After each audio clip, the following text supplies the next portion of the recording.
Hello and welcome to Tabletop 24. I'm here at Airecon with Richard of Medusa Games, and also his other hat, which is one of the directors of UK Games Expo.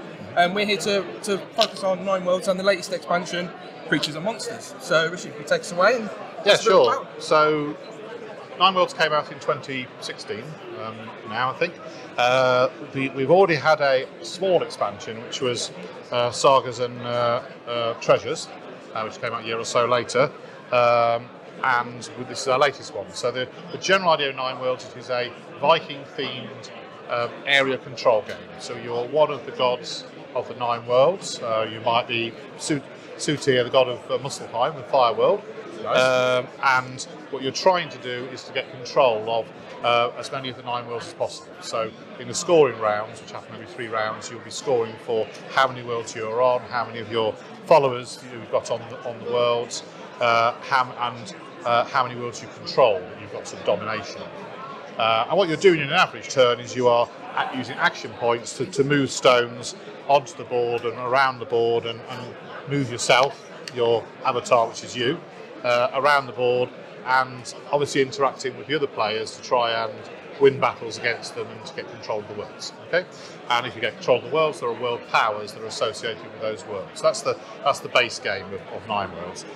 Sagas and Treasures brought in these 2 things. The Sagas bit of it is little risk style mini mission things, to just give you extra bonus points.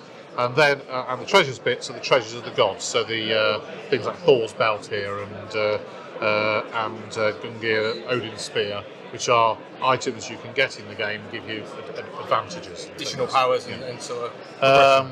But then this is the latest one, Creatures and Monsters. So Creatures and Monsters is about those monsters from the mythology that sort of find our way in many ways into our nightmares and things like that. So you've got this is where dragons came from, this is where nightmares, the actual creature came from.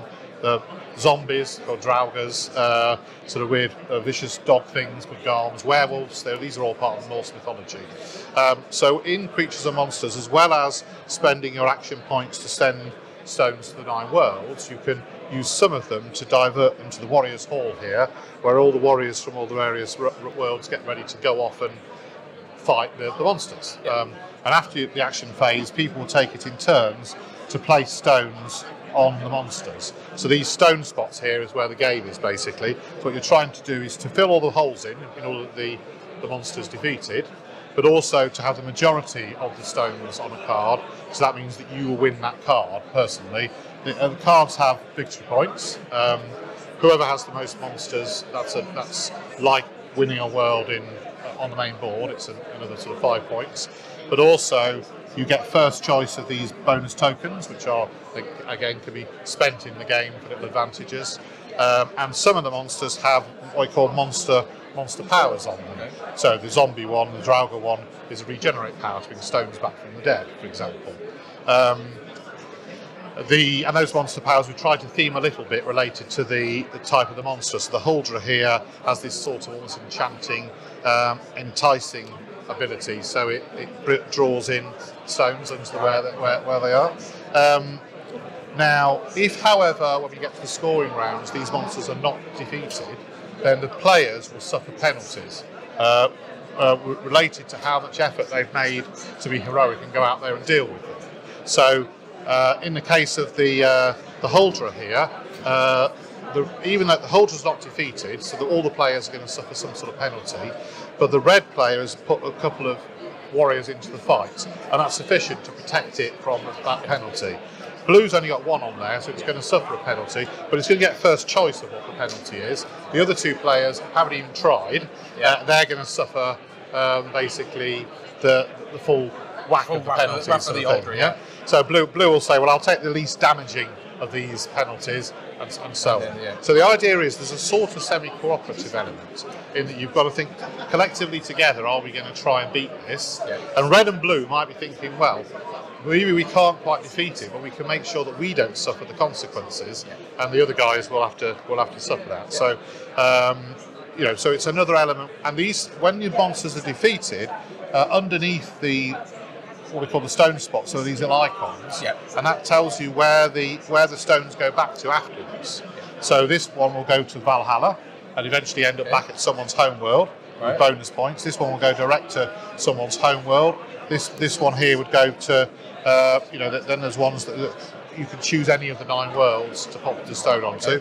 So given the stones that end up back here eventually, but the long way around, as it were. So you've got to balance the efforts over here with the efforts over here. And bearing in mind that this what you're focusing on here is going to affect your later game. It does, yeah. Which you tend to find, obviously, in a lot of expansions where you've got area control, it's a this or that, whereas this seems to obviously be flowing itself back in. It does. Really and nicely. Once you've got through, so the first half of the game you're using these level 1 monsters, which are generally easier, but then we get on to sort of level 2 monsters, which are the real nasty things like the sort of the Krakens and Fenrir, the wolf and the Kraken, and Jormungandr, the world serpent, and so on. They're all on Loki himself. Of course, you couldn't have Loki. And he's got really quite an awesome power. He can choose any of the world powers and do that power every turn, sort of thing. So there is that business that you're both got to deal with it, because if you don't, you suffer penalties. But if you do, then essentially you can use benefits in the game and stuff. So that's Creatures and Monsters. Fantastic. So that's not the only thing that we've got here over the weekend. Do you want to? Yeah. So I mean, we Great Fire in London was our first game. It's 12 years old now, still ever popular, probably still our bestseller actually. I think the theme is something everybody understands. A year or two ago, we brought out this 2-player expansion. It was interesting when we first brought Great Fire out. There wasn't a general demand for 2-player games. There was more of a demand for 5 or 6-player games. But in recent years, a lot of people have come up and said, "But will it play with 2?" And we said, "Well, no, it's 3 to 6, to be honest." So we had to come up with a mechanism for. So this is like an AI mechanic that moves the fire between player turns and allows it to be played basically very well as a 2-player game as well as a 3, 4, 5, 6-player game and things. So that's there. But this is our sort of prototype we're working on. This is look into the future. Brilliant. This is Oranges and Lemons. This is obviously very much prototype, very Blue Peter style, back of a sellotape type stuff. Hasn't had the artwork treatment yet. But there we go. The idea of Oranges and Lemons is it's based on the rhyme, Oranges and Lemons, smells St. Clemens. So that rhyme is all about areas of London, the churches that were in those areas of London, hence the bells in the game, but also the stuff that happened there. So Oranges and Lemons was St. Clemens, which is where the fruit was brought into London. Bullseyes and Targets, so the bells of St. Margaret's, is the butts in London where the archery happened. This is a longer version of the rhyme, which if you look online you'll find, we all know about 6 verses. Actually it's 15 verses in the full thing. And each of these with themes to like an action you can do in the game. Right? So what you're doing in the game, it's a worker placement game where your workers will be in a sort of certain order on the track here. And you take it in turns to place your players around the board, a little bit like Caylus, where you're placing your worker on the board, and then the actual actions happen in a sequence. In this case, we go around the board like this. So you have to plan your placement, because if you're reliant on getting money in order to do something, you have to make sure you've got the money before you do the thing. So get your fruit. Get some free money by winning an archery competition. Bring back some tiles is like the masonry. So these are resources. Here you can actually issue loans, so you get into the money lending business. This is pancakes and fritters, so the bells of St. Peter's. So this is like sweets and cakes. So these are all resources. This is where you can actually build bells. Now bells are a key part of the game. This is Whitechapel, which was actually the founders of most church bells and things that were made.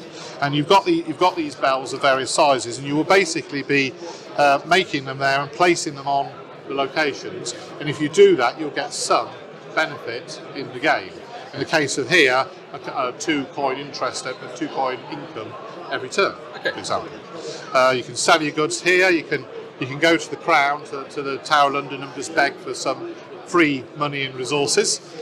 Kettles and pans is like ironwork. Here you could upgrade your transport. So when you start the game, you're literally sort of one person with a pair of hands. So you can carry just one goods cube with you. That's it. That's all you can pick up at any time. But you can upgrade to a handcart, to a horse and cart, and to a ship, and expand your ability for buying more and more stuff, and therefore selling more stuff. You can invest in the East India Company, which at that time was about sending ships to the Far East to try and pick up things like cargoes of nutmeg and stuff like that. Very high risk, but potentially high return sort of thing. So this is for the gamblers, as it were, because you pull out a couple of things from the bag every turn, and they vary in what they are. Okay. But sometimes you get sunken ships and things, and that means something's gone badly wrong, and you're not going to get anything back from that particular cargo. All right, and then up here we can get more workers. We can export stuff, so fulfilling cargoes, and finally we can get involved in politics, trying to become Lord Mayor. Okay. And that's the idea. So you're placing your workers, the actions happen in that sequence, and what you're ultimately trying to do is to get the most money, do the most transactions, get the most votes, do the most trading, have the most bells on the board, issue the most loans, to get everybody into the money lending business. Yeah. And that's oranges and lemons. So that's brilliant. So we're hoping perhaps 23 or 24 we'll get that out. But it's a game we're play testing at these shows nowadays. Fantastic. And then obviously later in the year for the expo, looking forward to getting back to normality. Normal, we hope. Yes, I mean it's looking pretty good at the moment for a show, getting closer to where we were in 2019, which was the last big show that we did. At the moment we're thinking the show might be somewhere around 2018, 2019 in size. The exhibitors were up to 350 or so exhibitors. If anyone got to the show in 2021, I think it was more like about 200, so it's bigger again since then.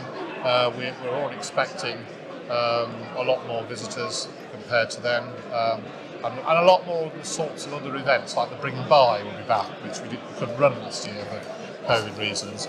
We're expecting that to be an absolute rugby scrum with all the stuff people are trying to get rid of. We've already seen it here this week, and I suppose Airecon's is a big fire test for later on in the year as well. No, you get a feel for how people feel about these things, and I think the feeling here is people are happy to be at stuff again, and happy to play games and sit down and have goes and things, and I think we're pretty confident. And I think this is it. I think people, not to get into the politics of it, but there's the living with COVID thing now, and I think that's where we're at as a nation. I think a lot of people, if they're not happy, they're not happy. They make their choices, and if they're happy and make their choices. So, no, we're confident, and we're still taking exhibitor bookings. We're still taking the exhibitor ticket sales have sort of been going, but now picking up as people start to get themselves organised. And events are going online. We've got some already. There'll be more to come in the next week or two. Role-playing games as well a little later in the month. Live entertainment shows. There'll be lots more of everything that generally makes up the expo. We were glad to run last year, but now it's a chance to get back to normal. Yeah, a bit more momentum. Keeping up that momentum that the expos were gathering. So that's brilliant. Medusa will be there as well. Medusa will be there. Yes, Expo of course is one show that I can't be there as me. Some there as me. but we'll be there. We often have about 6 or 7 demo tables there. We'll have all these games along with Fly Machines, our other one, and the prototype. We'll hopefully have a slightly more advanced prototype by then. It'd be great to see come on and try them all out. Brilliant. Well, thank you, Richard, for your time today. I hope you have a good rest of the con, and hopefully catch you again in June. Okay. Thanks a lot. Take care.